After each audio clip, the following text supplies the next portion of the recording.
na may utang na loob na tinatanaw. Basbasan din po ninyo itong mga imahe at dasalan, at basbasan din po ninyo ang mga taong may mabibigat na krus na dinadala, upang ito'y gumaan sa ngalan ng iyong pag-ibig, upang lalo kaming manalangin at magtiwala.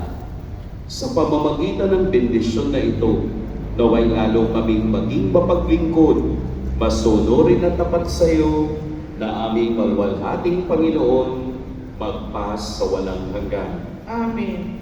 Inaanyayahan ko po si Father Gerald na samahan ako ng pagbibigay ng huling pagbabasbas sa inyo. At pagpalain kayo ng makapangyarihan at mapagmahal na Diyos, ang Ama at Anak at Espiritu Santo. Amen. Pumayo kayong taglayang kapayapaan ng Poong Jesus Nazareno. Salamat